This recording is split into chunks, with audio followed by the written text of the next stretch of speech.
पंच परमेष्टि भगवान की, आचार्य श्री गुरुवर कुंद कुंद महाराज की, आचार्य श्री गुरुवर विद्या सागर महाराज की। समीचीन रूप से अपने जीवत्व होने का आनंद लेना है, अपनी सर्वभौम शक्तियों का उपभोक्ता बनना है और परमात्मा के द्वारा जो जाना गया है उसको एक साथ अपने खुद का साक्षात्कार बनाना है। तो व्यक्ति को अपने जीवन के 3 लक्ष्य बनाना पड़ेंगे। पहला लक्ष्य तो है दुनिया को द्रव्य दृष्टि से देखो। कितने वैभव से भरी हुई दृष्टि है, इसको अलग मत करो, एक समूचा देखो। यदि एक वृक्ष को हम टुकड़े टुकड़े करके देखेंगे तो शायद उतना सुंदर नहीं लगेगा, लेकिन समूचा वृक्ष जब फल फूलों से लदा हुआ हो, पत्तों और हरियाली से लगा हुआ हो, तो देखने मात्र से उसका एक आनंद अलग आता है। एक पेड़ अकेला लगा हो और एक बगीचा हो, उसका एक आनंद अलग आता है। यदि सृष्टि को एक बार देखना है तो द्रव्य दृष्टि से देखो, विहंगम दृष्टि से देखो, उसको भेद करके मत देखो कि ये मेरा है ये तेरा है। इस संबंध में विचार मत करो कि कौन अच्छा है कौन बुरा है। सब कुछ देखो। इस सृष्टि को एक जू बना लो। जैसे तुम जू में देखने जाते हो, तुम प्रयास करते हो कि दुनिया में जो कुछ भी है, कहाँ क्या है, हम हर स्थान पर नहीं जा सकते। इसलिए तुम चाहते हो कि दुनिया में जो कुछ भी इस प्रकृति में है वो सब मुझे जू में दिखना चाहिए, सारे जानवर दिखना चाहिए। और सब कुछ देखने के लिए आप वहां जाते हैं, कुछ ना कुछ तो सगुन मिलता ही है। वह सगुन यदि हमें चाहना है तो इस दुनिया को एक जू बना लो। मेरे पराये का भेद मत करो, किसी को ग्रहण किसी को छोड़ो मत, जू बनाओ। जू में मात्र हम देखने जाते हैं। उस दुनिया में तुम आए हो तो ये सोचो तुम्हें कुछ देखना है, जू के समान कुछ नहीं करना, विकल्प नहीं करना, मात्र अपनी दृष्टि को संतुष्ट करो। आचार्यों ने इसे, जिसकी ये दृष्टि बन जाती है, ये सारी सृष्टि उसके लिए कितनी आनंददायी वस्तु बन जाती है कि वो समझ नहीं पाता कि इतनी सुंदर सृष्टि है, इतना सुनसार संसार है जिसमें तुम्हें स्वर्ग भी दिखेगा, नरक भी दिखेगा, साधु भी दिखेगा, डाकू भी दिखेगा। घृणा मत करो, डाकू है तो होने दो, वो जू है। जू में सांप भी होते हैं, जू में भालू भी होता है, जू में शेर भी होता है। आप उनको देखने जाते हैं। यदि वो पापी हैं, वो हिंसक हैं, तो आप देखने क्यों जाते हैं? आप जो स्थान होते हैं जहां पर पर्यावरण में शेर आदि रहते, रणथंबोर आदि, यदि वो पापी हैं, वो हिंसक हैं, तो लोग उनको लाखों रुपया खर्च करके क्यों जाते हैं उन स्थानों पर? बात मुझे समझ में नहीं आई। वो तुम्हें देखने नहीं आते हैं, तुम उनको देखने जाते हो, लाखों रुपया खर्च करते, कई दिनों तक पड़े रहते हैं जंगल में, शेर मिल जाए देखने के लिए पड़े रहते हैं। और उनके देखने के लिए मात्र आपको एक झलक पाने के लिए आपको क्या मिलता है उनको देखने से? कुछ तो मिलता होगा। मैं जब रणथंबोर गया तो बहुत सारे लोग जंगलों में गाड़ियों में घूम रहे थे। मैंने किस लिए घूम रहे? बोले महाराज कहीं शेर दिख जाए। मैंने कहा वो तो हिंसक है, पापी है, खा लाएगा तुम्हें। बोले महाराज उसके देखने का आनंद अलग है। मैं समझ नहीं पाया मैं बहुत दिनों तक वहाँ रुका। कई दिन तक मैंने ध्यान किया कि हे भगवान, ये सृष्टि कैसी है। मुझे तो परमात्मा को देखने में आनंद आता था, ऐसा सुना है। अच्छे साधु को देखने में आनंद आता है, ऐसा सुना है। ये दुनिया तो ऐसी है जहां पापियों को देखने में भी आनंद आता है, हिंसक को देखने में आता है। कोई अहिंसक बनकर के सामने आए तो देखने का मन करता है, आनंद आता है। एक अहिंसा का पुजारी, एक महाव्रती, जगत का करुणा करने वाला परम करुणावान मेरे सामने आया, उसको देखने की बात तो बनती है। भगवान सामने आ जाए, परम भीतरागी है, पवित्र है, उसको देखने की बात तो बनती है। लेकिन जो देखते ही खुंखार है, विनाशक है, उसके पंजे में जो गया वो आज तक बच के नहीं आया। ऐसी वस्तु को तुम लोग क्यों देखने जाते हो उन पर्यटक स्थानों पर? क्या कारण रहा होगा? बहुत खोजने के व चिंतन के बाद आया कि शास्त्रों में इसी भाषा को कहा है, तुम्हें अच्छी वस्तु पसंद आती है, तुम्हें अच्छे लोग पसंद आते हैं, तुम्हें वीतरागी पसंद आता है। कुछ आंखें ऐसी हैं दुनिया में, प्रकृति ने ऐसी बनाई, तुम ही दुनिया नहीं हो। साधु ही दुनिया नहीं है, ये दुनिया में डाकू भी है। सज्जन लोग ही दुनिया नहीं है, दुर्जन भी है। वो भी एक सृष्टि के अंश है। कुछ आंखें ऐसी हैं जो पापियों को देखने में संतुष्ट होती है और उनमें भी उनको आनंद आता है। कई लोगों की आंखें होती हैं, और बल्कि ज्यादा आंखें वही हैं, पाप और पापियों को देखने वाली आंखें ज्यादा है। पुण्य और पुण्यात्माओं को देखने वाली आंखें कम है। एक आस्तिक नास्तिक के पूरे कार्य जिंदगी में अपनाता है, लेकिन नास्तिक आस्तिक की क्रियाओं को अपनाए, कोई नियम नहीं है। एक नास्तिक होता है, वो नास्तिक कभी मंदिर में नहीं जाता, कभी अच्छे कार्य नहीं करता, कहीं पूजा पाठ नहीं करता, कभी महाराजों को नहीं मानता, कभी स्वाध्याय नहीं करता, शास्त्रों की बात नहीं करता, मौज मस्ती में रहता है।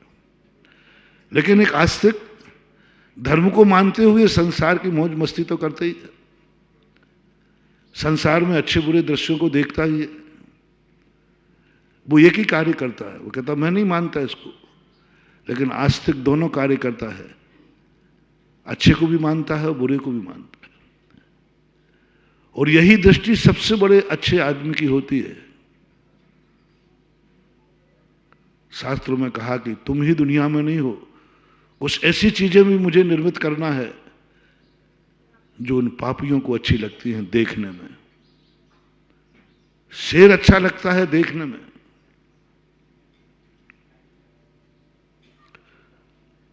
लोगों ने कहा महाराज जी आप इतने रणथंभौर में रहे, आपको कभी मिला? मैंने कि मैंने प्रयास ही नहीं किया, क्योंकि एक मोहल्ले में एक ही रहेगा।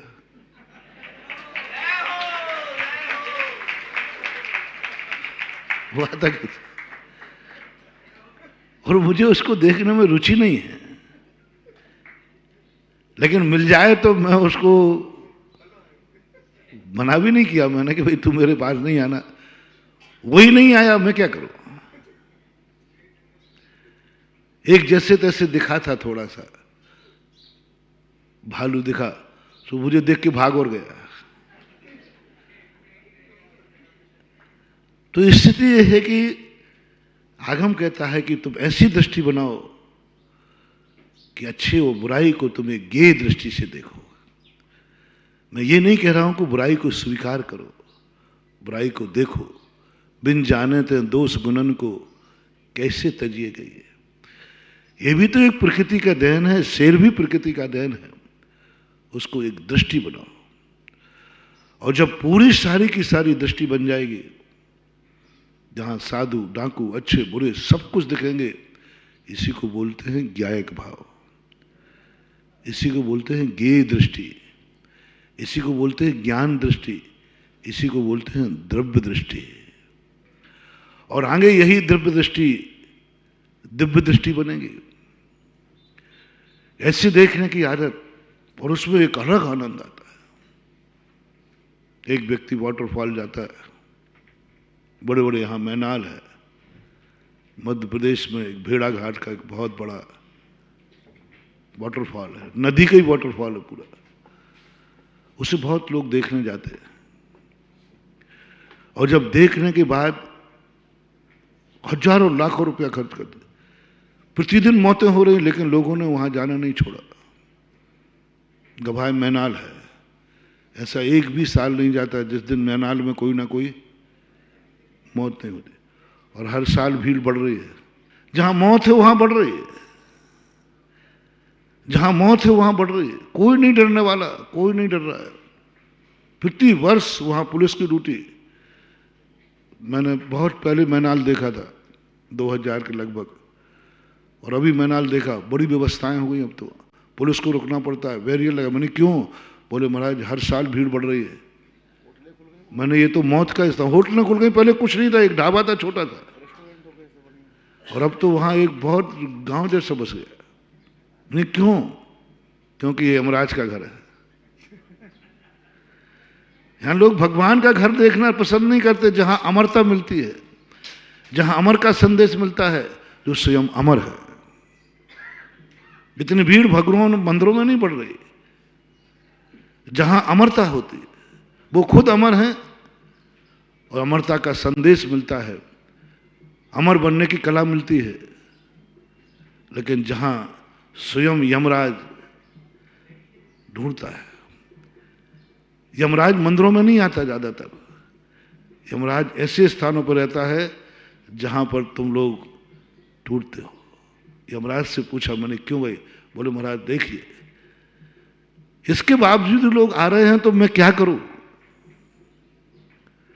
हर साल 2-4 मरते हैं, लेकिन कोई भी मानने वाला नहीं, हर व्यक्ति नीचे उतरता है। क्या आनंद होगा? ये तो मरने वालों से पूछना पड़ेगा कि आनंद क्या आता होगा। कई बार ऐसा लगता है कि आप लोगों को सांसारिक व्यवस्थाओं में इतनी उलझनों के साथ, इतने संकटों के साथ जीते हो, फिर भी उसी तरफ आपका दौड़ बढ़ती है। ना जाने कितने पतंगे बिजली में मर जाते हैं, दूसरा पतंगा फिर भी बिजली की तरफ ही दौड़ता है। आप ही जाओ, मुझे यहीं बैठने दो, आराम से बैठा हूं। क्यों? उसकी जिज्ञासा बड़ी। बोले वहां है क्या?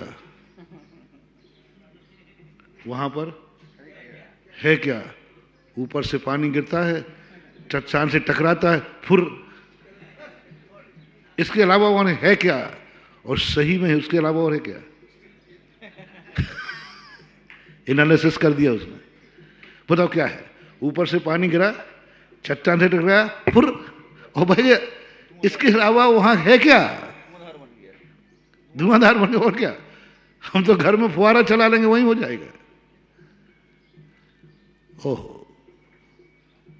उस व्यक्ति ने कहा, जब मैंने ये पढ़ा कहीं पर भी कि ऐसा टैक्सी वाले, जो कहा होगा या तो होता है, टैक्सी वाले कभी नहीं जाते। वो सबको, जितने आने वालों को बुद्धू समझते हैं, सब पागल है। 1000 रुपया खर्च करके जा रहे हैं, मरने में मौत पे जा रहे हैं, अपन तो यही। क्या अंतर है? क्या यह सत्य नहीं है कि ऊपर से पानी गिर रहा है, चट्टान से टकरा रहा है, धुआं निकल रहा है?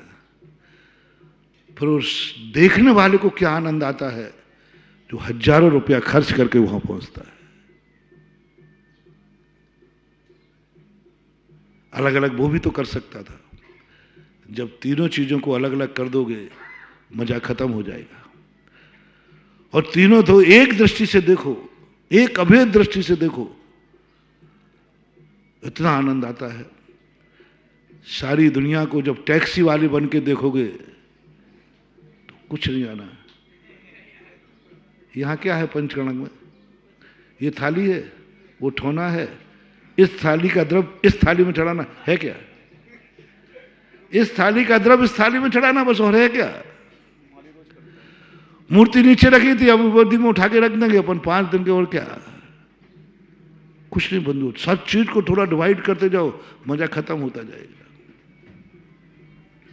सब कुछ खत्म हो जाएगा। अंत में यही आएगा कि हाँ वस्तुतः है क्या, जैसे वो टैक्सी वाले को आता है, लेकिन जो पर्यटक होता है वो अलग नहीं करता, वो पत्थर को अलग नहीं देखता, पानी को अलग नहीं देखता, वो धुएं को अलग नहीं देखता, वो एक विहंगम दृष्टि से अब देखता है तो उसके जीवन में होता है कि जो पैसा खर्च किया वो आज वसूल हो गया। पिकनिक जिसे तुम कहते हो, गोट कहते हो, आनंद के लिए होती है, आनंद का स्थान चुनते हो, लेकिन इस पर दृष्टि मात्र रखना, इस विहंगम सारे संसार को दृष्टि रखना, जैसे हमने 2 दिन पहले मोक्ष कल्याण पर कहा था, इसको द्रव्य बोलते हैं। यदि इसी पर हम दृष्टि पर टिके रहे तो हमारा सब कुछ भी नहीं हो पाएगा। हमें भंडार देखना है, इन सारी सृष्टि के किन किन वस्तुओं से बनाए सब कुछ देखना है, लेकिन इसके बाद तुरंत हमारी तत्व दृष्टि होना चाहिए। द्रव्य दृष्टि तो हो गई, साधु और डाकू को सबको देखना है, सांप बिच्छू सबको देखना है, इस सृष्टि को जू बना लेना है। ये अखंड है, ये अखंड है, लेकिन अखंड वस्तु का उपभोग नहीं किया जा सकता। रोटी बनाना है, लेकिन रोटी बनाने से भूख नहीं मिलेगी और रोटी खाई नहीं जाती है। रोटी बनाई जाती है, रोटी खाई नहीं जाती, और जो खाया जाता वो बनाया नहीं जाता, और जो बनाया जाता वो खाया नहीं जाता, और जिससे रोटी बनती है वो भी नहीं खाया जाता। मैंने परसों नरसों बताया था, गेहूं नहीं खाया जाता, और रोटी बना भी लेते तो रोटी कोई नहीं खाता। कितनी कुशलता से वो व्यक्ति रोटी बनाता है, थोड़ी सी टेढ़ी टापटी हो जाए तो ठीक नहीं, बड़ी गोल होना चाहिए। उस महिला ने, उस माँ ने कितनी मेहनत से वो गोल रोटी बनाई, और जैसी तुम्हारी थाली में आई तुमने 4 टुकड़े कर दिए। साबुत खा लो ना, माँ की बनाई हुई है, पत्नी की बनाई हुई है, कितनी मेहनत से बनाई है, उसे 4 टुकड़े तुरंत परोसते ही सबसे पहले क्या होता है। और गजब तो जब होता है जिसने रोटी बनाई, तुम्हारी तो मुझे पता नहीं, इतनी मेहनत से रोटी बनाई, वो खुद 4 टुकड़े करके मेरी अंजलि में ग्रास देती है, रोटी नहीं देती। स्वयं की बनाई हुई रोटी को टुकड़े कर देना रहस्य है। बनाई रोटी, टुकड़े नहीं बनाए थे, बनते भी नहीं, लेकिन परोसते समय जैसे ही आया टुकड़ा दिया और टुकड़ा किया, मुंह में जाके दांतों ने, थोड़ी बहुत कसर थी तो आंतों ने वही दशा ला दी जो पहले थे, जो पहले थे। ये जो अपने सृष्टि के जो छोटे छोटे नियम हैं, इन्हीं में छुपा रहता है तत्व। भगवान कोई अलग से ज्ञान नहीं लाते, इस सृष्टि को ही ज्ञेय बनाकर उनमें से निकालते हैं रहस्य। शास्त्रों में कुछ नहीं लिखा, एक सृष्टि का वर्णन लिखा है बस, लेकिन इसी सृष्टि में से ये रहस्य निकाल दिया कि हमें पहले अखंड होना पड़ेगा, लेकिन अखंडता पर ही जिंदगी नहीं चलेगी। अखंड होना तो पड़ेगा, रोटी बनाना तो पड़ेगी, लेकिन अखंडता से जिंदगी नहीं चलेगी, हमें टुकड़े भी करना पड़ेगा। एक दुकान के ऊपर जाकर के एक थान लाता है व्यक्ति, थान 1000 रुपया मीटर का कपड़ा लाया, उसी में एक थान था, एक चूहे ने 1 गेहूं के बराबर कट लगा दिया था, और अपन शौक से कटवाते, अपने सामने वो टुकड़े कर देता है, काट देता है, वो जैसे जैसे काटता है अपन को आनंद आता है, बढ़िया काट रहा साहब। चूहा काटते तो दुख होता है, और टेलर काटे तो भाई कटिंग तो दोनों में हो रही है। टेलर काटता है तो उसके लिए कोई किसी को गम नहीं होता, अच्छा लगता है, बढ़िया कटिंग तो हो गई, अब सिल भी जाएगा। क्या कमी थी टेलर में और उसमें? कहाँ काटना है ये चूहा नहीं जानता, टेलर जानता है। और काटने के बाद पुनः सी लेना टेलर जानता है, चूहा काट के जानता है, सिल करके नहीं जानता। जैन दर्शन यहां से शुरू होता है। काटना तो है, सब चीज को मिटाना तो है, बनाना है, मिटाना है, लेकिन कब काटना, और काटने के बाद जब सीता है व्यक्ति तो सूट बन जाता है, फिर सुंदरता आती। यदि काट नहीं था तो अखंड कपड़ा क्यों लाया, और अखंड कपड़ा लाया था तो फिर काटवाया क्यों? बस ये जो एक कपड़े की कहानी है, एक रोटी की कहानी है, यही सब सृष्टि की कहानी है। बस यही दृष्टिकोण हमें बनाना है। हम रोजमर्रे में हम समझ नहीं पा रहे, हमारी जिंदगी में प्रतिदिन समय सार चलता है, हर क्रिया में समय सार है, हर क्रिया में तत्व दृष्टि है, हर जगह जहां चाहो वहीं धर्म की तत्व दृष्टि निकलती है। इसलिए पूज्यवर नेमीचंद महाराज ने कह दिया साधु को, तुम्हें अब शास्त्रों की जरूरत नहीं है, जम किंच विचिंतन तो निरीह वित्त, तुझे जो चिंतन करना वो करो। लो, रोटी में भेद विज्ञान हो गया, एक टेलर की दुकान पर भेद विज्ञान हो गया, एक वाटरफॉल पर भेद विज्ञान हो गया। शास्त्र में है क्या? यही सब चीजें भरी हैं, वहां समझाया गया मात। और अब तो डायरेक्ट यदि समझ में आ जाए तो किताब की जरूरत, किताब थ्योरी है और सृष्टि प्रैक्टिकल है।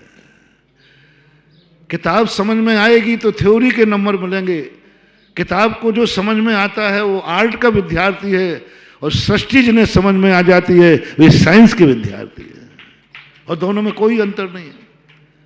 आर्ट व्यक्ति को क्यों कहते हैं, थ्योरी क्यों कहते हैं? क्योंकि वो कागजों को जानता है, बस कागजों में लिखा है सो जानता है। और प्रैक्टिकल क्यों कहते हैं? जो सृष्टि में हो रहा है वह जानता है, वह जानता है।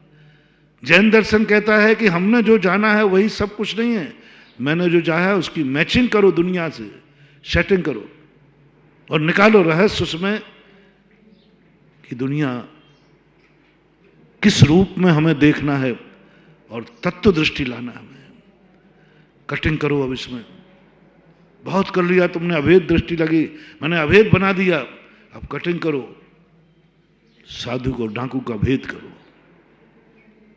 अच्छाई और बुराई का भेद करो, आपा और पर का भेद करो, गुण दुर्गुणों का भेद करो। अब जितने भेद कर सको करते जाओ, करते जाओ, करते जाओ, यहां तक कि अपनी आत्मा में भी ज्ञान दर्शन का भेद करो, पर्याय पर्यायी का भेद करो, अपने अंदर भी भेद करते जाओ।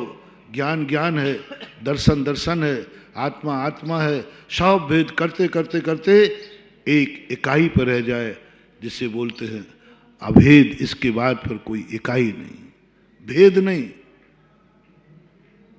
दुनिया में दो द्रव्य ऐसे हैं, चार द्रव्यों से अपन को कोई ताल्लुक नहीं रखना, दो द्रव्य ऐसे हैं जो सदा सदा से अशुद्ध है। अशुद्ध से शुद्ध की तरफ बढ़ना है। जीव आज तक कभी शुद्ध हुआ नहीं, था नहीं, लेकिन होना है। पुद्गल परमाणु पूज्यवर उमा स्वामी महाराज के अनुसार तो पुद्गल कभी शुद्ध रहा ही नहीं। अन्य आचार्यों ने शुद्ध भी माना है। कुछ परमाणु ऐसे हैं जो अनंत काल से शुद्ध ही हैं, अभी तक स्कंद नहीं बने। लेकिन पूज्यवर उमा स्वामी कहते कि नहीं, ऐसा कोई पुद्गल परमाणु नहीं है जो कभी शुद्ध रहा हो अनंत काल से।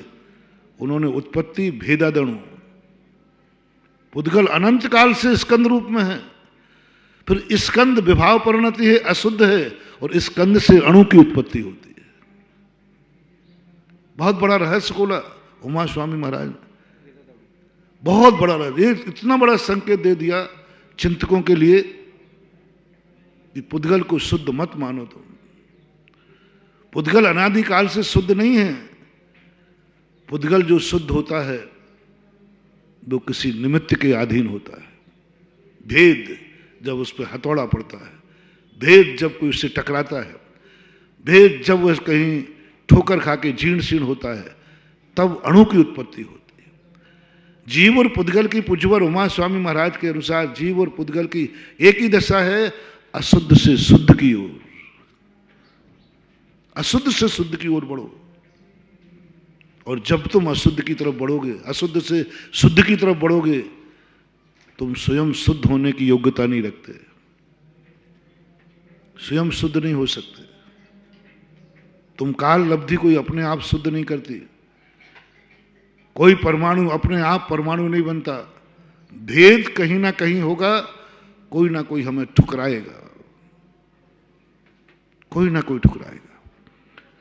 स्निग्ध रूक्ष दो परमाणुओं में अनादिकाल से है। कोई एक गुण किसी में कम होगा तो हम विकटित हो जाएंगे। या तो हम दुनिया को छोड़े या दुनिया हमें छोड़े। परमाणु की यही दिशा है, या तो दूसरा वाला परमाणु छोड़ देवे या ये छोड़ देवे। किसी में एक गुण कम होगा, विघटन हो जाएगा। एक गुण कम होगा तो, और जब तक एक गुण अधिक किसी में है, दो गुण अधिक किसी में है, तो बंद चलता रहेगा। एक गुण अधिक है तो बंद नहीं है। जघन्य गुणों में न जघन्य गुण आना, लेकिन दो गुण ज्यादा जिसमें है, हमेशा बंद चलता रहेगा। ये तो पुद्गल की है, आज विवक्षा जीव की चल रही है। इस दुनिया में रहना है तुम्हें, तो पहले तो ये निर्णय करो कि अब मैं भेद करूंगा, लेकिन मेरी जिंदगी, मेरी सृष्टि को चूहा नहीं काटेगा, टेलर काटेगा। चूहा है काल, चूहा है यमराज, चूहा है नियतवाद, चूहा है भाग्यवाद, जो जिस समय जैसा होना है वैसा होगा। यह है चूहा। थोड़ी कम जिंदगी जी लेना, थोड़ा पैसा लगे लग जाने देना, लेकिन कपड़े को चूहे की अपेक्षा टेलर से कटवाना। पैसा लगेगा, समय लगेगा, मेहनत लगेगी, लेकिन जिंदगी का एक बहुत बड़ा आनंद, रहस्य खुलेगा। चूहा ना काट पाए अपनी जिंदगी को। एक व्यक्ति ने एक कपड़ा लाया, बहुत अच्छा कपड़ा था, दो लोग लाए। एक व्यक्ति ने उस कपड़े को पहन लिया, बनवा करके पहना, और बहुत शौक किया, बहुत अच्छा लिया। एक साल में फट गए। एक व्यक्ति कहता है इतना सुंदर कपड़ा मैं पहनूंगा तो ये गंदा होगा, फट जाएगा, मैं तो इसको अटैची में रख देता हूं। और प्रतिदिन उठा करके वो खोल करके देखता था, कपड़ा रखा है। 10 साल बाद अटैची टूट गई, तो उसने कहा अटैची बदल दूं, तो कपड़ा उठाया तो छार छार हो गया। क्या हो गया था?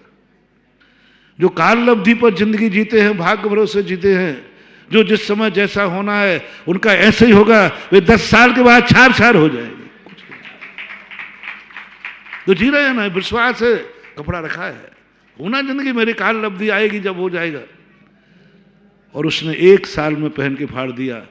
दोनों में से समझदार कौन है? जो 10 साल कपड़े को सुरक्षित किया, या 1 साल में जिन्होंने मिटा दिया? अब देखो भाई, वो कंजूस खोपड़ी हो, माइजर लोग सुन रहे हो ना। 10 साल उसने कपड़ा रखा, बहुत अच्छी वस्तु थी, बहुत सुरक्षित, बहुत बढ़िया थी, उसी कारण उसने 10 साल की सुरक्षा की। और एक व्यक्ति ने 1 साल में ही पहन करके फाड़ के फेंक दिया कचड़े में। दोनों में समझदार कौन है? एक रात हम कम जिए तो हैरत क्या, हम उनमें से हैं जो मसाले जला के जिए हैं। 9 साल की जिंदगी की अपेक्षा 1 साल की जिंदगी है। कम से कम उस कपड़े का उपयोग तो, अंत क्या उपयोग है? जिंदगी यदि यूं निकल जाएगी, अपन बैठे रहेंगे, जो जिस समय जैसा होना है, कुछ नहीं होना बंधु। काल लब्धि कभी आने वाली नहीं, काल ही आएगा। काल लब्धि नहीं होती, काल आएगा, विनाश आएगा। एक दिन आएगा कि कहीं ना कहीं समाप्त हो जाएगा। इसलिए संसार में काल न आने के पहले काल लब्धि शब्द आया है। हमें उस काल को अपने अनुकूल बना लेना है। मैं काल के अनुसार विनाश को प्राप्त नहीं होऊंगा, मेरे नाम से काल जाना जाएगा। मैं काल की पहचान बनूंगा, मेरे नाम से काल जाना जाएगा। काल मेरा विनाश नहीं कर सकता, लेकिन दुनिया जब भी इस काल को जानेगी, मेरा नाम लिए बिना वह नहीं जान सकती। दीपावली किसके नाम से प्रसिद्ध हो गई? काल के गाल में नहीं गए महावीर स्वामी, इस मिट्टी ये खाक में मैं नहीं मिलूंगा, मेरे नाम से माटी जानी जाएगी, मेरे नाम से माटी जानी जाएगी। जब कोई इस माटी पे आएगा तो इसे माटी नहीं मानेगा, ये कहेगा ये पारसनाथ की केवल ज्ञान स्थली है। माटी में, पत्थरों में, सारे संसार में क्या अंतर है? कुछ नहीं बंधु। जब मैं गिरनार की यात्रा करने गया तो पहली बार चढ़ा, थक गया था, चौथी टोंक पांचवी टोंक पर तो बिल्कुल हालत ही खराब हो जाती है। मैंने कहा भगवान कितना बुद्धू हूं, क्या ये पहाड़ राजस्थान में नहीं थे? पहाड़ थे, मिट्टी थी, सब वही वही देखा। गुजरात तक सब पेड़ पौधे, थोड़े बहुत पेड़ों में अंतर था, चट्टानें वही, सब कुछ ही। मैंने दोनों में क्या अंतर है? कहीं मैं बुद्धू तो नहीं बन गया? इतनी मेहनत करके था, 900 किलोमीटर की यात्रा करके गया था, कोटा से बिहार हुआ था। लेकिन जैसे ही पांचवी टोंक पर चरण पड़े, उन चरणों के ऊपर न जाने कैसे आ गया, मैं थकान भूल गया, मैं डूंगरा भूल गया, कहां से आया हूं, कहां हूं ये भूल गया। एक अलौकिक आनंद आया जो एकदम स्फुट, द्रव्य दृष्टि प्रकट हुई। लेकिन तुरंत तत्व दृष्टि बनाना थी, और तत्व दृष्टि बना करके अपने आप में मैंने कि भगवान, जिसको मैं डूंगरा कह रहा था, एक एक कदम चढ़ने को थक रहा था, और देखो क्या कह के आ गया मैं वहां। बस भगवान मुझे तेरे से एक वरदान चाहिए। और चरणों में भगवान दिख गया, नेमिनाथ दिख गया, नेमिनाथ दिख गया। ऐसा दिखा और ऐसा चमत्कार हुआ कि चरणों को हाथ लगा के कहा, बस भगवान मुझे बस एक शक्ति चाहिए कि एक दिन मैं भी पावन बनूं, जिस चट्टान पर बैठूं वो पहाड़ सिद्ध क्षेत्र बन जाए। वो पावनता मुझे भी चाहिए कि आखिर तुम कितने पावन थे। एक पाषाण को, एक इंद्री को इतना पावन बना दिया कि मुनराज धोख दे रहे, मुनराज धोख दे रहे हैं। ये चट्टान है, ये तो एक इंद्रिय है, स्थावर है, लेकिन तुम्हारा क्या स्पर्श था। लाखों सालों के बाद सम्मेद शिखर में क्या है? उस सम्मेद शिखर को तो भगवान ने भी नहीं छुआ, भगवान ने भी नहीं छुआ। सम्मेद शिखर 24 तीर्थंकर जब ही गए, किसी भी मुनिराज का अवस्था में सम्मेद शिखर जाने का उल्लेख नहीं है। योग निरोध करने 24 तीर्थंकर गए, यानी किसी भी तीर्थंकर ने सम्मेद शिखर के पहाड़ को नहीं छुआ। मात्र किन्होंने छुआ? जिन्होंने भगवान को छुआ था उन्होंने छुआ, नख और केशों ने। वो भी इतना पावन हो गया कि आज अपन लोग जाके वंदना करते हैं। ऐसी क्या पावनता थी, ऐसा क्या उन्होंने उस द्रव्य को परिवर्तित किया, वो अपन को करना है। तत्व दृष्टि जो मैंने मोक्ष कल्याणक के दिन कही थी, ये जो पंच कल्याणक हैं ये द्रव्य दृष्टि के नहीं, तत्व दृष्टि के। तत्व दृष्टि का अर्थ है हे उपादे हानि अपादान, इनमें से भेद करते जाओ और फिर छांटना है क्या क्या है। जिंदगी तुम्हें मिली है बंधु एक रोटी है, जिंदगी तुम्हें मिली है एक थान का कपड़ा है, इनमें आपको सूट बनाना है। तुम्हें जिंदगी मिली है, सब कुछ मिला। अतीत में क्या किया हम उसको भूलते हैं, वर्तमान से ही अपनी जिंदगी शुरू करते हैं, क्योंकि गोल वस्तु का कोई आदि अंत नहीं होता। अपनी जिंदगी ये शुरू करते हैं कि आज से ही हमारी शुरुआत हुई है। अब हमें क्या करना है इस जिंदगी का, कैसे इस जिंदगी के जीने का आनंद आवे। टुकड़े तो तुम्हें करना पड़ेंगे, भेद तो करना पड़ेगा। भेद के बाद एक बहुत बड़ी शक्ति आज जन्म जन्म के देखो संस्कार काम नहीं करते, जिसको मैंने कहा था भाग्य भरोसे कभी मत रहना। पुरुषार्थ में वो ताकत होती है कि हाथ की लकीरें बदल जाती हैं। चक्रवर्ती विजय प्राप्त करने की लकीर लेके आया, बाहुबली ने अपना पुरुषार्थ सामने रखा, बाहुबली जीत गया, चक्रवर्ती हार गया। लकीर लेके आया तो चक्रवर्ती किसी से नहीं हारेगा। इनको बाहुबली क्यों कहा गया? मुझे तो नहीं लगता कि इनके बचपन का नाम बाहुबली होगा।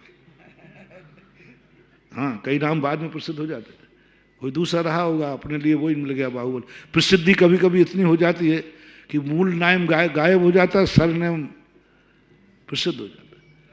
बाहुबली उसी समय भरत को, चक्रवर्ती को कोई नहीं उठा सकता, लकीर है उसके हाथ में, कोई नहीं हरा सकता, उसके हाथ में लकीर है। चक्रवर्ती उसी का नाम है, जिसे कोई हरा नहीं सकता, उसे कोई उठा नहीं सकता।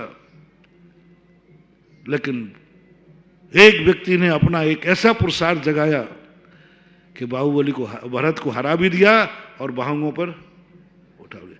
तभी बोला होगा, बोले बाहुबल का आज सबको भरत चक्रवर्ती नहीं बाहुबली बनना है। हर व्यक्ति भरत चक्रवर्ती बनने की होड़ में है। महाराज मेरी लकीर में क्या लिखा है? हर व्यक्ति ज्योतिष दिखाता चाहता है, हर व्यक्ति चाहता है कि महाराज कोई व्यक्ति मेरा भविष्य बताए। ये अपनी जिंदगी की सबसे बड़ी कमजोरी है, बहुत बड़ी कमजोरी है। जब जब हम अपने भाग्य पर भविष्य का इजहार करते हैं, तब तक समझना तुम बहुत बड़ा धोखा खाने वाले हो। जब जब भाग्य के भरोसे, जब तक तुम्हारी जिंदगी में आया, मैं सदा कहता हूं, जिस जिस बेटे ने बाप की कमाई पर दृष्टि रखी, एक दिन उसको भूखे मरना पड़ेगा। मेरे बाप के पास कितना है? छोटे बच्चे को बाप की संपत्ति दिख जाती है तो वो पढ़ता नहीं, बोले क्या पढ़ना, मेरे बाप के पास तो इतना है। एक नीति कही गई कि अच्छा पिता अपने बेटे को गरीब बन के पढ़ाता है, गरीब बन के पालता है। सारे अमीरों से मेरा कहना है, बच्चे को गरीबी बन के पढ़ाओ। वो जब फीस मांगे तो एक नाटक करना, बेटा फीस तो है ही नहीं, पैसा तो है ही नहीं, तो पापा किसी से ले लो। बोले बेटा इतना कर्जा है कि अब कोई देगा भी नहीं। थोड़ा सा नाटक करना, फैंसी ड्रेस करना सीखो, बच्चों को बढ़ाना सीखो। बेटा पैसा तो है ही नहीं, तो पापा क्या करूं, कल नाम कट जाएगा। तो दोनों नाटक को देखना, पीछे से मम्मी आएगी, बोले नाम कट जाएगा तो पैसा दो ना। कहां से लाऊं, तुझे तो मालूम है सब कर्जा हो गया, कितना ब्याज हो गया। फिर वो कहेगी नहीं देखो ऐसा है, बेटा का नाम तो नहीं कटना चाहिए। फिर कंगन उठाना, कंगन फैंसी ड्रेस मेरे से सीख लो करना। उनसे कहना लो ये कंगन रखाओ गिरवी, बेटे की फीस लाओ। तो तुम थोड़ा ना कंगन मैंने तो बड़े मुश्किल से तुझे मनवाए थे। थोड़ा नाटक करना और कंगन ले लेना। चाहता जेब में रख के बाजार में आके, बेटा कंगन तो थे लाख रुपया के, 50,000 में गए, ये पकड़ तेरी फीस। बेटा सोच लेगा कि मेरा बाप तो फक्कड़ है, मुझे जब कंगन बेच के पढ़ा रहा है, इसका अर्थ है कि अब बाप भरोसे नहीं रहना, जिंदगी स्वयं अपने पैरों पर खड़ी करना। जो कुछ भी है जिंदगी, अब वो पढ़ना शुरू कर देगा, अब वो दिन रात एक करेगा, मेरे बाप पर कुछ नहीं। और जैसे उसको पढ़ करके बहुत अच्छे नंबर लावे, और जिस दिन वो कमाई पर उतर आए, उसी दिन सारी वसीयत उसको सौंप देना। बोले पापा ये कहां थी? बोले गुरुजी के पास रख दी थी। संसार ऐसा है, उसको अपनी जिंदगी में बाप की वसीयत पर कभी जिंदगी व्यतीत, कभी नियत। मैं तो अपने भक्तों से सदा कहता हूं, बेटों से, यदि जिंदगी में कुछ चाहिए है, बाप के आश्रित मत रहना, उसकी कमाई पर कभी नियत मत करना, बाप की कमाई पर कभी झगड़ा नहीं करना। एक कौड़ी भी नहीं मिले, अपने बल पे आ जाओ। जो बाप की कमाई पे जिंदा रहा है, अंत में रोता पाया जाएगा, और जो स्वयं पर रहा है वो जंगल के पेड़ के समान हरियाता दिखेगा। बगीचे के पेड़ में एक दिन पानी नहीं दो तो सूख जाता है, और जंगल का पेड़ हमेशा। ऐसा ही आज जिंदगी अपनी है, भूल जाओ सब कल क्या है। तुम तो क्या कमा के लाए हो कल, तुम्हारी पूंजी में तो क्या है, तुम्हारी किस्मत में तो क्या है। तुम्हारा वर्तमान बता रहा है कि तुम ऐसे फक्कड़ देश में पैदा हुए हो जिसका नाम कलयुग है, भरत क्षेत्र। ऐसे काल में पैदा हुए हो जहां अकाल का ही नाम ले लो तो कोई बड़ी बात नहीं। आज कुछ भी नहीं इस पंचम काल में, अंधेरे में पैदा हुए हो। वो तीर्थंकर जो 10 भवों से पुण्य कमा रहा है, 10 भवों से लेकर अपनी जिंदगी को संभाले हुए है, 10 भवों से मुनि बन रहे हैं, ऋषभदेव, पारसनाथ, कितनी पवित्र आत्मा है, कितना भाग का संचय है, कितना पुण्य लेके आए हैं, कितना पुण्य। तीर्थंकर के बराबर पुण्य कोई नहीं कर सकता। पंचम काल जो भरत क्षेत्र के जितने भी तीर्थंकर होते हैं 5 कल्याणक वाले होते हैं, और 5 कल्याणक वाला तीर्थंकर नियम से 10-10 भव से साधना करता है, पुण्य कमाता है, तब वो तीर्थंकर बनता है। तीर्थंकर प्रकृति बंध है, मोक्ष जाना निश्चित है, कोई ताकत दुनिया की बिगाड़ नहीं सकती। तीर्थंकर का कोई कुछ बिगाड़ नहीं सकता, हाथ में लकीर है उसकी, तीर्थंकर प्रकृति है। लेकिन आज गर्भ कल्याणक कह रहा है कि नहीं, वकीलों का भरोसा मत करना। चक्रवर्ती से भूल हुई, वकीलों का भरोसा किया। चक्रवर्ती को वकीलों का अहंकार था, मैं चक्रवर्ती हूं, मेरे हाथ में वकील है, मेरी किस्मत में वकील है कि मैं किसी से नहीं हारूंगा, मेरे पास सुदर्शन चक्र है। अंत में वो भी चला दिया, किस्मत की वकीलें हार गईं और पुरुषार्थ का बाहुबल जीत गया। ये दुर्घटनाएं यहां संसार में होती रहती। सौधर्मंद घबरा गया, सबने कहा, बोले साहब क्या देखना, तीर्थंकर हैं। बोले नहीं, किस्मत की वकीलें बदल देता है संसार। 6 महीने पहले से गर्भ शोधन,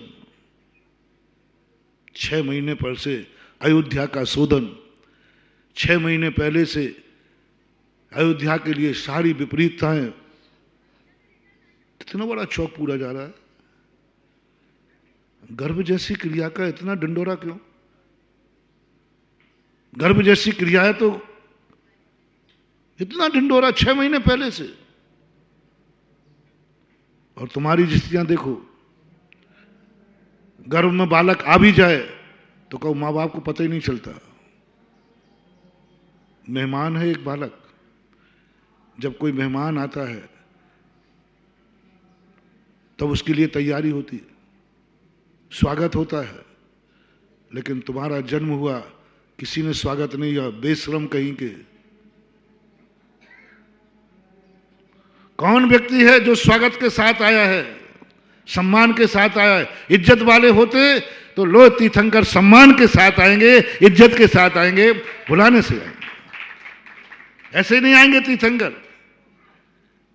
जैसे तुम एक नया रिश्तेदार बनाते हो, शादी विवाह करते ना, कितनी तैयारी, कितनी सुरक्षा है। कौन कौन कह सकता है कि महाराज मैं जन्म हुआ, मेरे साथ स्वागत करने के लिए आया।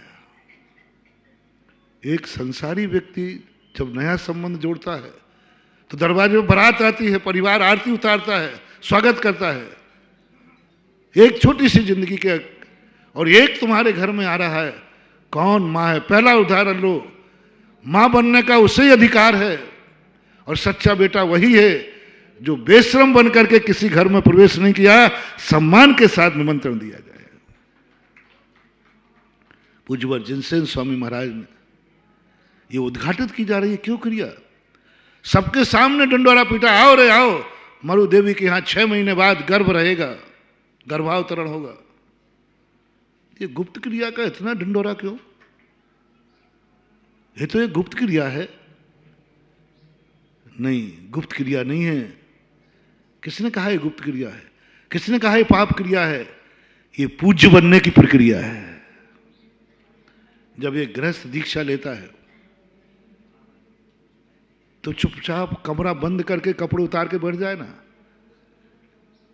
कमरा बंद करके जो कपड़े उतार के बैठे वो नंगा कहलाता है। और जब दुनिया के सामने अपूज्य से पूज्य बनना है, सारी भरी स्टेज पर कपड़े फेंकता है। कपड़े तो तुम लोग भी उतारते होगे बदलने के लिए, पर कोई देख तो नहीं रहा है ना? क्यों? वो पूज्यता नहीं है। जब साधु के मन में पूज्यता आ जाती है, पूज्य परिणाम जाग जाता है, तो फिर ये नहीं देखता कि यहां कौन बैठा है, कौन पुरुष है, कौन महिलाएं हैं। सब दीक्षाएं आपने देखी होंगी। नग्नत्व जैसा भेद धारण करने के लिए बिना शर्म के, बिना हिचक के दुनिया के सामने कपड़े पहन करके ध्यान में खड़ा हो जाता है।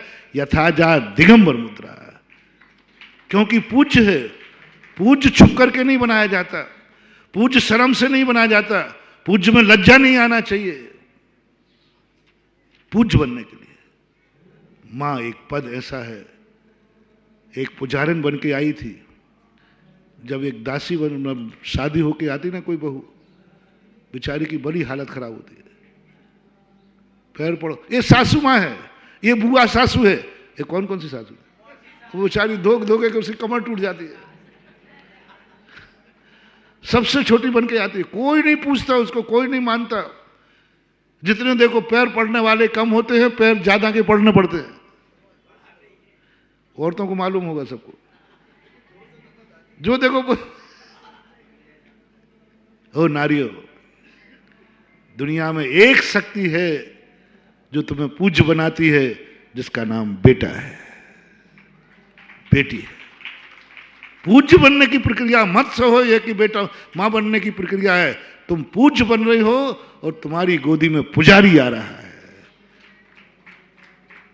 पति तो तुम्हें पुजारिन बनाता है, दासी बनाता है, पैर की जूती बनाता है, और बेटा तुम्हें पूज्य बनाता है, सिरोधार्य करता है, माननी पूजनी कहता है। ऐसे बेटे का तुम स्वागत नहीं कर पाए, बेशरम बन करके आ गए, पता ही नहीं चला कब बेटा आ गया। कई लोगों तो डॉक्टर बताता है कि साहब हाँ मालूम ही नहीं, होश ही नहीं है, खबर ही नहीं है। बेहोशी में संतानें पैदा करते हो, बेहोशी में तुम्हें मालूम ही नहीं कि आज संतान का अवतरण होगा। आ जाता है तब पता चलता है। जिस घर में मेहमान आ जाए उस घर में दोनों प्रकार की दरिद्रता आएगी। आने वाला बेशरम है और बुलाने वाला मजबूर है। अब आ गए तो भाई जी, आ गए तो भाई जी अब चाय तो पी लो, आ गए तो भोजन कर लो, आ गया है बेटा इसलिए पाल लो, आ गया है बेटा तो मां दूध पिला देगी, आ गया है बेटा तो पालन कर लेगी, आ गया है। समझो क्या पाओगे तुम? बिना बुलाए आए हो सारे सारे, क्या पाओगे तुम? वो भी कर्म का मारा है, वो भी कर्म मारा है। जो आया है वो कर्म का मारा, जहां आया है वो कर्म की मारी है। दोनों कर्म के मारा है। बस संसार के सारे जीवों के गर्भ में और तीर्थंकर के गर्भ में बस यही अंतर है। बाकी अंतर तो बहुत सारे हैं, उन अंतरों को तो अपन समझ लेंगे। पहला बेसिक अंदर, फर्स्ट एंड फर्स्ट मंगलाचरण तीर्थंकर कहते हैं। नहीं, सौधर्मंद कहता नहीं, ये कोई साधारण हस्ती नहीं जन्म रही है। 6 महीने पहले इसके स्वागत की तैयारी है। 6 महीने पहले मां स्वागत की तैयारी, पिता स्वागत की तैयारी, और एक घर ही नहीं पूरी अयोध्या में स्वागत की तैयारी। 12 योजन एक बालक जब जन्मता है, 12 योजन के वातावरण को शुद्ध किया जाता है। 12 योजन यानी कितने हो गया? 144 किलोमीटर के चारों तरफ कोई गलत कार्य नहीं होना चाहिए। 12 योजन लंबा लगभग जो भी है, 144 किलोमीटर लगभग, 108 44 जो भी है, 100 मान लो अपन तो मान के चलते।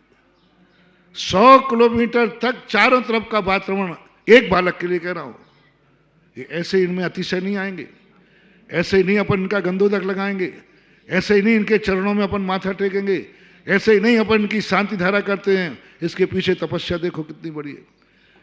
ये एक दिन में नहीं बन गए इतने कि इनके ऊपर जल ढालो तो गंधोदक बन जाता है, और तुम्हारे पे जल ढालें तो गंदा नाली का पानी बन जाता है। तो ये होनहार होती है, सगुन होते हैं, अच्छे और बुरे लोगों के दोनों के होते हैं। बुरे लोग आते हैं तो बुरे स्वप्न आते हैं। हाँ, कुणक आया था तब बुरे दिन आए थे, तलवार में मुंह देखने का भाव आया था। चैनलाना से पूछा कि तुम्हें कैसा धोला हो रहा है? मुझे ऐसा लग रहा है कि मैं आपका खून पी जाऊं,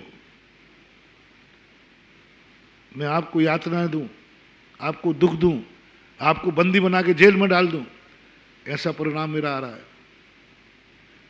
निमित्त ज्ञानियों ने कहा ये बाप को दुख देने वाला होगा, और जो बेटा जन्मेगा यही बाप की मौत का कारण बनेगा।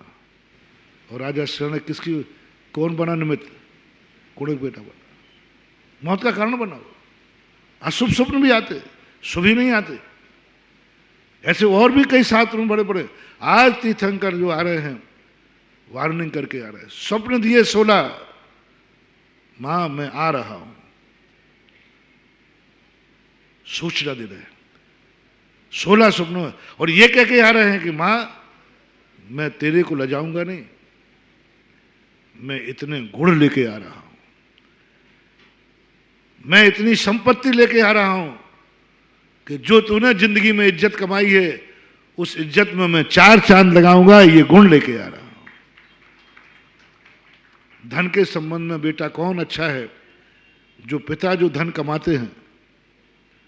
बेटा यदि उसको चौगना कर देता है तो कहता है बाप शेर था तो बेटा शवा शेर।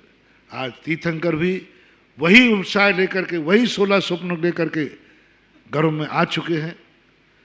और जब अंत में आया तो सिंह का प्रवेश, या कहीं वृषभ का प्रवेश, कहीं गज का प्रवेश, और प्रवेश करने का जो संकेत होता है जीव ने अपना स्थान ले लिया। और जब ये संस्कार जब जीवन में बनते हैं, जैसे घर में आते ही अब उसको संस्कार आप लोगों के लिए सब कुछ छोड़ दो, और उस समय मात्र उसका ध्यान करो। भगवान का ध्यान बेटे से जोड़ दो, अंदर गर्भ से जोड़ दो, भगवान को रहकी दो। शांति धारा आप भगवान का अभिषेक दो, आंखों से देखो, सीधा गर्भ में बालक के साथ जोड़ दो। हे प्रभु, यह शांति धारा का प्रभाव मेरे गर्भस्थ शिशु पर पड़े। आप माला फेरो, उसके लिए फेरो। आप विचारात्मक रहकी दो, अनुष्ठानात्मक नहीं, विचारात्मक रहकी दो। आप नमोकार मंत्र पढ़े, आप नमोकार मंत्र पढ़ते पढ़ते उस बालक का ध्यान रखें, उसको रहकी दो, उसकी शक्ति दो। मैं ऐसा चाहता हूं। आप पूजन कर रहे हैं, ऐसा समझो कि आपका बेटा हाथ लगा करके आपको पूजा करा रहा है। आप उसका हाथ पकड़ के पूजा करा रहे, आप करें जैसे आप गर्भ में बालक है पूजा करते हैं। आप पिता के लिए जब अभिषेक करे तो ये माने मेरा बेटा मेरे साथ है और वो अभिषेक कर रहा है। वो बेटा मेरे साथ है जो उसकी माँ के गर्भ में है, उसका ध्यान करो और भगवान से उसका संबंध जोड़ो कि हे भगवान, मेरा बेटा ऐसा चाहता हूं जैसा मेरी पीढ़ी में अभिषेक होता आया, मेरा बेटा भी अभिषेक करे। मेरा विश्वास है वो 8 वर्ष होते ही अभिषेक का नियम ले लेगा। आप दिन में भोजन करिए, करते समय करिए, हे भगवान मेरे घर में राक्षस नहीं, जैनी पैदा हो जो रात में भोजन तो क्या पानी भी ना पिए। शाम को भोजन करते समय बेटे को सूचना दीजिए, संकेत दीजिए, एक हाथ रख करके कीजिए, देख मैं रात में नहीं खा रहा हूं, रात में त्याग कर दिया है, यही मैं तेरा भविष्य जानता हूं। हर शुभ क्रिया में उसको स्मरण करिए, हर शुभ क्रिया में। आप मेरी भावना पढ़ रहे हैं, बालक को सामने बैठा लीजिए। आपका उपयोग भगवान में कम और बालक में ज्यादा जाना चाहिए। कोई भी शुभ क्रिया करना है, भक्तांबर पाठ पढ़ रहे हो, आप हर महिला को भक्तांबर पाठ, हर गर्भवती महिला को भक्तांबर पाठ पढ़ना चाहिए, उसका ध्यान करते हुए पढ़ना चाहिए। ये संस्कार जब देंगे आप, तो ये संस्कार एक दिन आपको ऐसा बालक देंगे जैसा मरु देवी को आज बालक कल मिलेगा। देखकर क्या पुण्य कमाए हैं। बालक का जो जन्म होता है, यह जन्म तीर्थंकर के पुण्य से नहीं हुआ, मरुदेवी के यहाँ।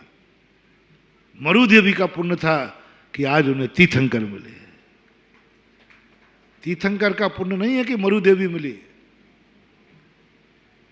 तीर्थंकर का पुण्य नहीं है कि मरुदेवी मिली, मरुदेवी का पुण्य है कि तीर्थंकर मिले।